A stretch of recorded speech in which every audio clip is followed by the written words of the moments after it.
안녕하세요. 저는 지금 10년째 온라인에서 아동복 관련 사업을 하고 있는 40대 초반의 아이 엄마입니다. 초기에 사업 흐름을 유행에 맞게 잘 밀어붙여서 참 감사하게도 돈을 꽤 벌었네요. 잘 될 때는 월 5천만 원도 벌었고 평균 800만 원에서 1000만 원 사이로 순수익 가져가는 것 같습니다. 전문대 나와 월 170만 원 초반씩 벌던 사회 초년생 때가 생각나요. 그때 남편도 월 수입이 200만 원도 안 될 때였는데 그래도 결혼해 잘 살아보겠다고 살림 합쳐 새 시작했네요. 남편이나 저나 꽤나 흙수저라 양가 도움 없이 둘이 원룸에서 신혼 시작했어요.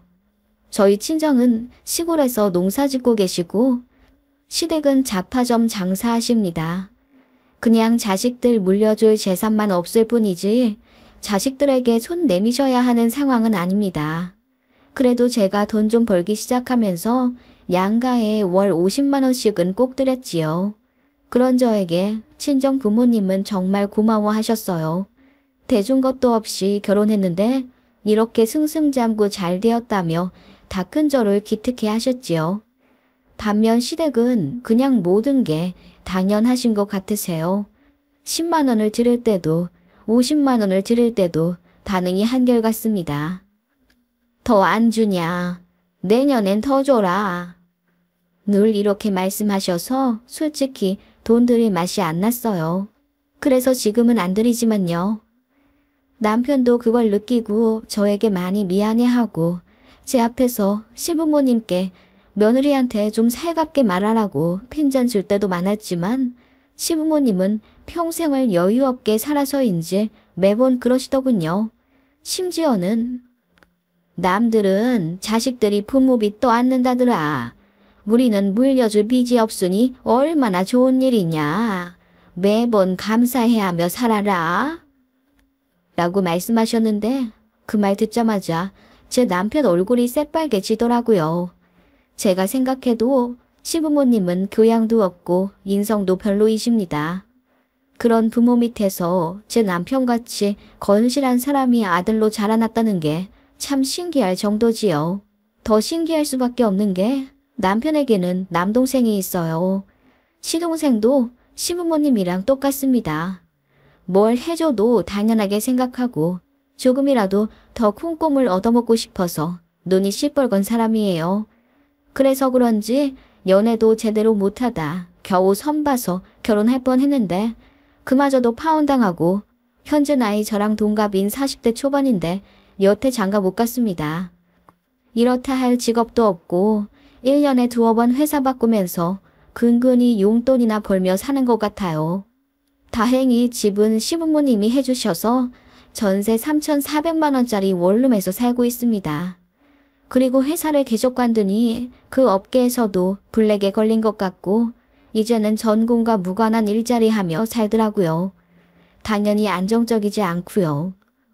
그런 둘째 아들은 시부모님께서는 애가 달아 하십니다. 눈물 지으며 안타까워 하시고요. 그리고 결국 그 화살이 저에게 꽂혀버렸답니다. 지금은 거의 연을 끈다시피 하며 살기 때문에 덜 신경 쓰지만 한때는 시부모님 때문에 미칠 뻔했어요. 제가 일을 관두고 사업을 하기 시작하자 시부모님께서 반대가 엄청나셨습니다. 그거 사업 자금 필요한 것 아니냐. 우리 아들이 번 돈 다 날려먹을 셈이냐. 얌전히 지금처럼 일 다니면서 애나 열심히 키워라. 라며 제 상식에는 참 모진 소리들을 하셨던 시부모님이에요. 당시 제가 애 낳고 다니던 직장이 오전 10시 출근에 5시 퇴근이라 애 키우며 일하기 딱 좋았어요. 그리고 아이 아프면 제가 휴가 내기도 쉬웠고요. 월급은 200만 원 급 초반이고 아이 감기 걸려서 휴가 많이 낸 달에는 170만 원 정도 가져왔었네요. 그 정도 되니 저는 맞벌이라기보다는 아이 학원비와 마트 장 보는 비용 정도의 푼돈 벌어오며 가게 살림에 보태는 전업주부 느낌이었죠. 시부모님도 제가 그렇게 사는 것에 너무나 큰 만족을 하셨어요. 늦게 출근하고 빨리 퇴근하니 상대적으로 바쁜 남편보다 집안일도 더 하고 아이도 안정적으로 케어하면서 돈도 버니 얼마나 며느리감으로 좋으셨겠어요. 게다가 제가 운전도 할 줄 아니 시부모님 어디 가실 때마다 저를 콜택시 부르듯 불러 제껴 저를 택시기사로 쓰셨지요. 시댁이 차로 1시간 정도 거리인데 시부모님은 그게 바로 옆집인 줄 아세요. 그래서 툭하면 부르셨습니다. 왕래도 잦아 저희 부부 일도 세세히 다 아시고 또 알고 싶어 하셨어요. 시부모님 두 분 사이가 별로 안 좋으셔서 어머님은 아들네가 어떻게 사는지가 인생에서 가장 큰 관심사셨습니다. 그러면서 며느리인 저한테 봉양도 받길 원하셨고요. 솔직히 말해 이런 시댁인 줄 알았으면 정말 결혼 안 했습니다. 결혼해 살면서 시댁이라는 사람들이 제 삶에 너무 큰 영향을 미치더라고요. 저는 제가 그렇게 못난 엄마, 못난 아내라고 생각하지 않습니다. 어쨌든 근무 시간이 남편보다 적으니 뒷바라지도 성실히 했어요. 남편이 일찍 나가고 늦게 퇴근하기 때문에 제가 밥, 빨래, 청소, 아이들 돌보고 교육시키는 것까지 도맡아 했고 저 덕분에 남편은 일에 집중하기가 쉬웠지요. 어머님도 그래서 안심이 되셨을 거예요. 맞벌이 부부라면 응당 남편들도 고생을 하는데 어머님 보시기에 며느리는 돈도 벌면서 시부모도 챙기고 손주들도 거의 며느리 혼자 다 보며 당신 아들 옷 빨래해서 단정히 입히고 아침마다 밥 해먹여 보내니 얼마나 좋으시겠어요. 하지만 저는 싫었습니다. 그렇게 두 아이나 키우며 결혼 생활 7년째 했을 때 제 마음에 큰 불씨가 생겼어요. 제 이름으로 사업 한번 해보고 싶다는 열망에 사로잡혔고 남편에게 일을 관두고 싶다고 했지요. 남편은 꽤 허락했어요. 사업 자금도 500만 원 남짓이라 큰 부담이 없었고 남편 직장에 남는 사무실이 하나 있어서 거기를 창고로 쓰게 해주겠다며 저를 밀어주었지요. 게다가 작은 애는 아직 유치원생이지만 큰 애는 초등학교도 들어갔고 혼자 학원도 다닐 수 있었기에 엄마 손이 덜 필요하게 되더라고요. 마음 먹었을 때 도전해보자 싶어서 큰 마음 먹고 퇴사하고 바로 사업 시작했습니다. 시댁에는 굳이 알리지 않았어요. 가뜩이나 잔 걱정 많은 시부모님, 특히 시어머니가 잔소리가 심해서 제가 퇴사했다고 하면 돈은 어떻게 충당할 생각이냐. 애들한테도 돈이 많이 들어가는데 어떻게 하려고 그러냐. 우리도 점점 늙어가서 용돈 더 받아야 하는데 그거 다 감당할 수 있겠냐. 등등 반협박을 하실 게 분명했어요. 그래서 거의 몰래 시작했는데 어머님이 병원 간다고 저더러 데려다 달라 요청하신 날 사업하는 걸 들켰네요. 노트북으로 할 일이 많아 카페에서 일처리 하고 있는데 시어머니 전화가 왔어요. 애미야, 나 무릎이 시큰거려서 병원에 좀 가려고 한다. 늘 가던 데 말고 다른 지역에 용하다는 의사한테 가고 싶구나. 우리 옆집 할망구가 알려준 곳이 있어. 토요일 아침 10시에 나 좀 데리러 오너라. 아, 어머님 어쩌죠? 제가 토요일에 일이 있어서 병원에 못 모셔다 드릴 것 같은데요. 도련님한테 말씀해보세요. 뭐? 네가 주말에 무슨 일이 있다고? 그리고 지금 이 소리는 뭐냐? 너 밖에 나와 있니?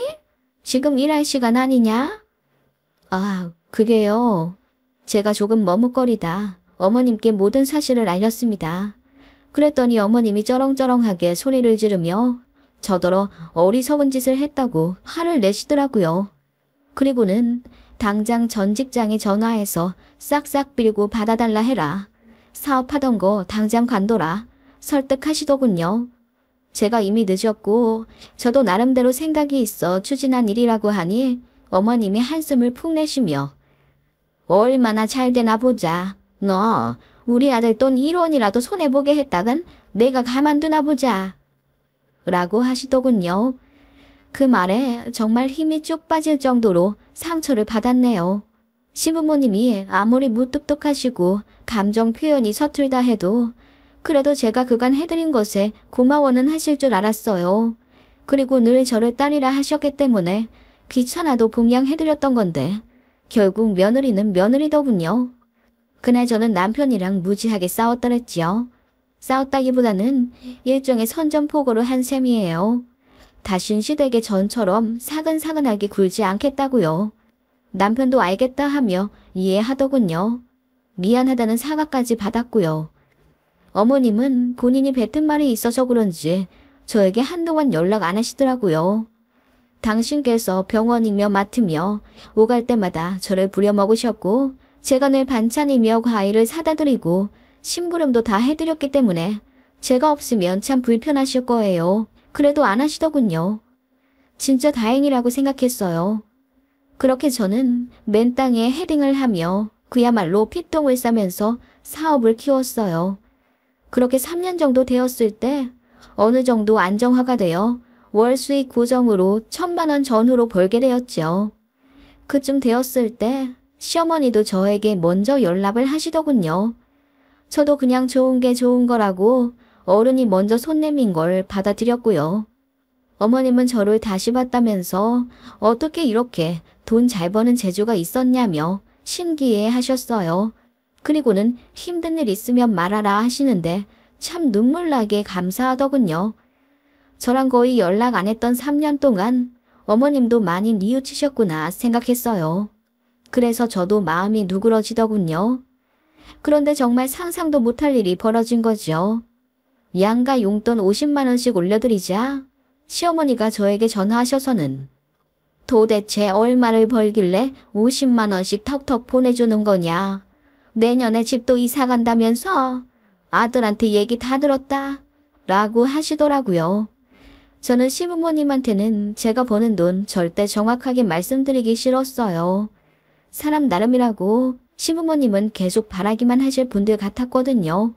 그래서 그냥 회사원들보다 조금 더 버는 정도라고 두리뭉술하게 말했더니 나는 너를 딸같이 생각했는데 너는 아직도 내가 남이냐? 너희 부모님한테도 그렇게 얼마 번다고 얘기 안 했니? 어쩜 그렇게 선을 딱딱 긋고 그러니? 내가 너무 서운해서 아주 눈물이 날 지경이다. 라며 화를 내시더군요. 그러더니 자식들 주머니 사정을 알아야 본인이 도와주든 말든 해야 한다며 횡설수설 하시더니 제가 얼마 버는지 꼭 알아야겠답니다. 그즈음 여름 청수기 철이라 매출이 많이 늘어서 5천만 원도 벌 때였어요. 절대 사실 그대로 이야기하기 싫었지요. 그래서 대충 많이 벌면 1,000만 원 정도고 더 궁금해하지 마셔라. 사업이라는 게 원래 잘 될 때가 있으면 못 될 때도 있다.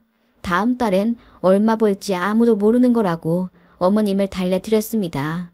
그런데 어머님은 제가 1,000만 원 이야기한 것에 엄청 놀라신 듯 하더군요.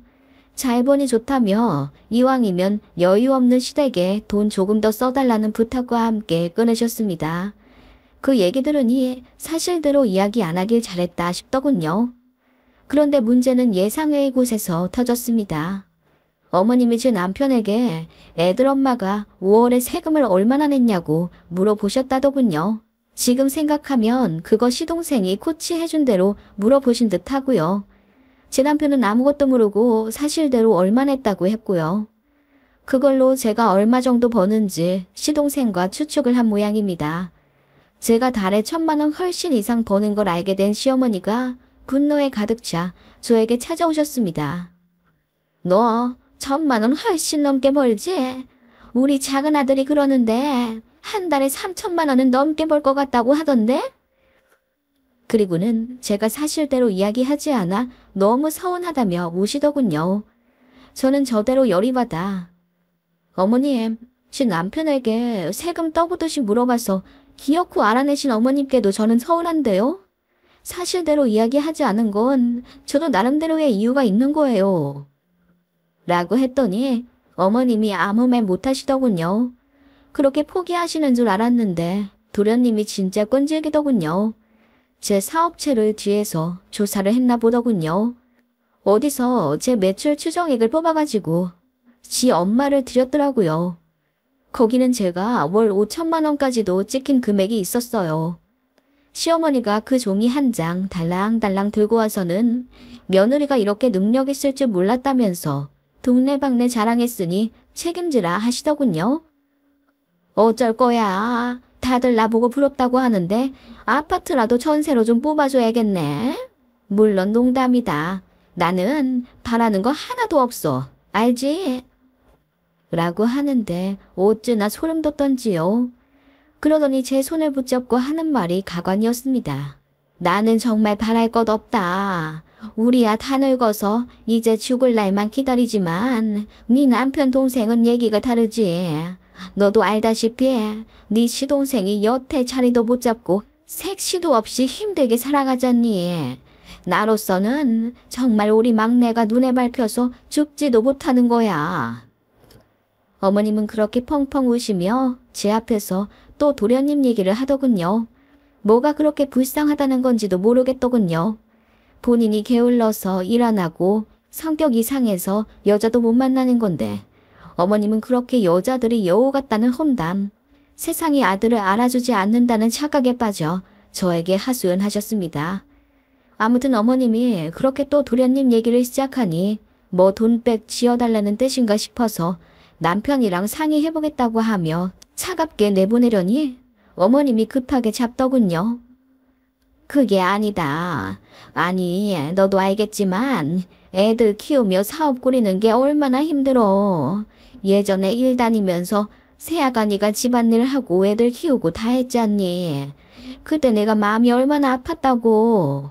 그렇게 고생했으니 이제는 누군가에게 좀 맡겨놓고 쉬는 건 어떠니? 네. 애들 이제 다 커서 손도 별로 안 가고요. 많이 컸다고 이제 좀 덜 아파요. 병원도 자주 안 가고 저도 주에 2번씩 가사 도우미 이모님 도움받으니 한결 편해요. 저 힘든 거 없어요. 그래도 잘 생각해봐. 네 나이도 이제 40이 훌쩍 넘었는데 그러지 말고 더 앞길 창창한 네 시동생에게 일을 맡겨보는 건 어때? 네? 어머님 그게 무슨 말씀이세요? 제가 경악하며 따지듯 묻자 어머님이 진정하라며 자기가 다 생각이 있다고 하시더군요. 어차피 자리 못 잡아 힘든 시동생 저희가 평생 뒷바라지 해주는 건 당연한데 언제까지 돈으로 쥐어줄 거냐 하십니다. 자고로 사람은 물고기를 잡아서 주는 게 아니라 물고기 잡는 방법을 알려줘야 하거늘. 네가 아량을 베풀어서 우리 둘째 아들한테 사업을 좀 알려줘라. 이사? 정무? 그런 거 시켜주면 뽀대도 나고 좋지.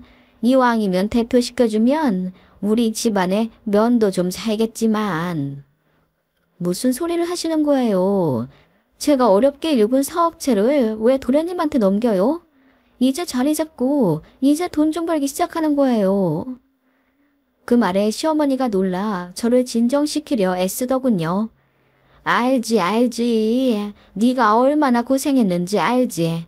나랑 연락 안 한 3년 동안 네가 정말 힘들게 고생한 거 우리 큰아들한테 얘기 들어 잘한다. 그러니까 이제 좀 내려놓으라는 거야. 우리 둘째가 자기 적성을 못 찾아서 그렇지 애가 참 똘똘하잖니. 뭐든 시켜만 주면 잘할 거다. 지 형수하던 사업인데 말아먹기야 하겠어? 물론 우리 새아가가 옆에서 코치를 좀 시켜주면. 어머님 진짜 무슨 말씀 하시는 거예요? 말이 되는 소리를 하세요. 제가 듣다 못해 소리를 지르니 어머님 얼굴이 하얗게 질리더군요.